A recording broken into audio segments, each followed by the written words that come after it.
soyez libérés de toute culpabilité. Pourtant, c'est moi, oui, c'est moi qui pardonne tes fautes, parce que je le veux bien, et je ne m'en souviendrai plus. Voici ce que vous dit le Seigneur. Soyez libérés de toute culpabilité. Bonjour les audacieuses de la foi et bienvenue sur la chaîne Osez vaincre. Vous devez apprendre à vous pardonner à vous-même, sinon vous n'aurez pas une vie épanouie. Vivre sous le poids de la culpabilité est une souffrance terrible. Ne soyez pas en guerre contre vous-même, avec des sentiments d'indignité, de condamnation, alors que Jésus-Christ vous a rendu libre. Tous les chrétiens ont été libérés en Jésus-Christ.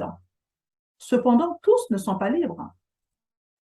Les chrétiens qui sont libres, ce sont ceux-là qui ont compris ce que c'est la grâce de Dieu et qui ont renouvelé leurs pensées pour s'aligner à cette vérité, fonctionner en fonction de ce que dit la parole de Dieu.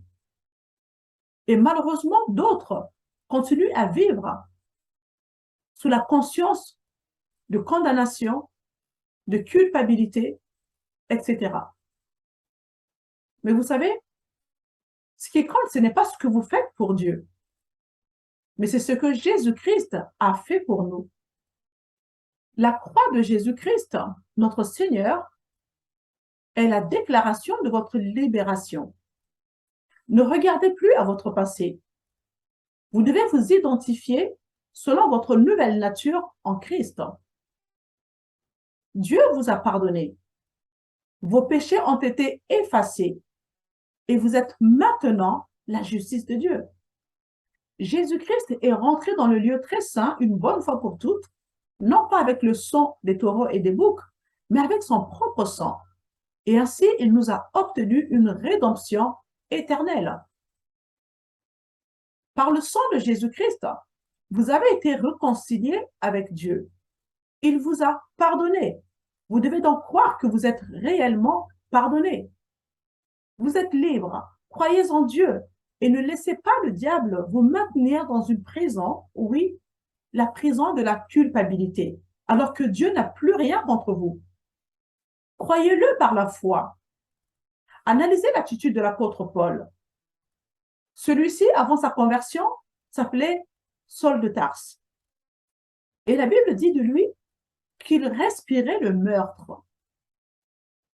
Il a persécuté l'Église de Jésus-Christ.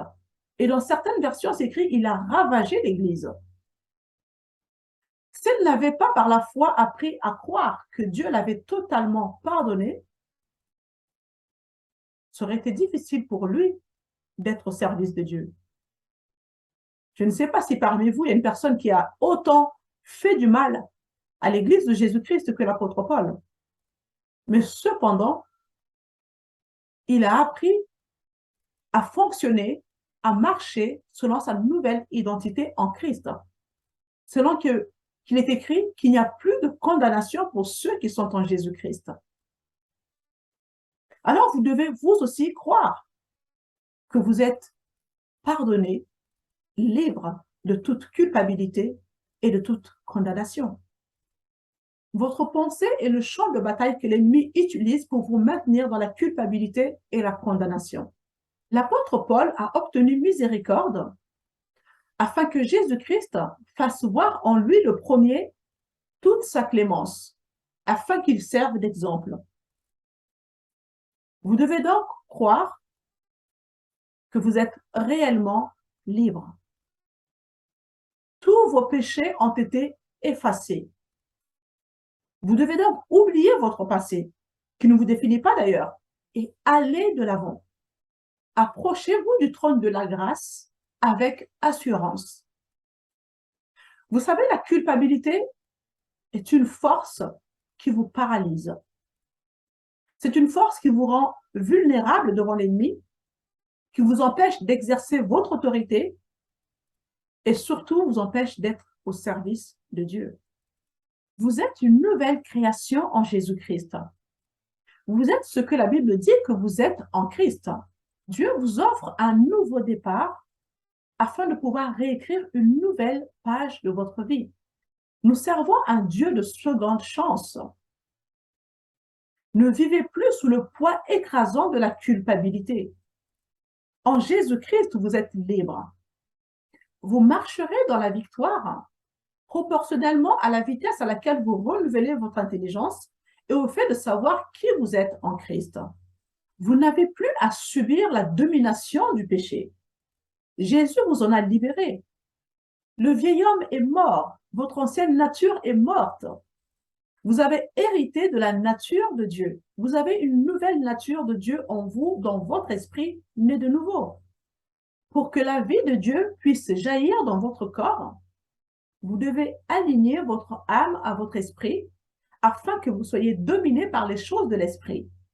Cependant, si votre âme est liée à votre corps, alors vous aurez tendance à être dominé et dirigé par les choses physiques et naturelles. Changez votre manière de penser et vous changerez votre manière d'agir. C'est ce que le Seigneur nous demande de faire dans Romains 12, 2. Ma prière pour vous aujourd'hui est que le sang de Christ, qui par un esprit éternel s'est offert lui-même sans tâche à Dieu, puisse purifier votre conscience de toutes les œuvres mortes afin que vous serviez le Dieu vivant. Amen. Si vous avez appris quelque chose dans cette vidéo, alors je vous encourage à bénir quelqu'un d'autre avec, de la partager autour de vous et surtout, abonnez-vous. Je vous dis à très bientôt. C'était Ornella.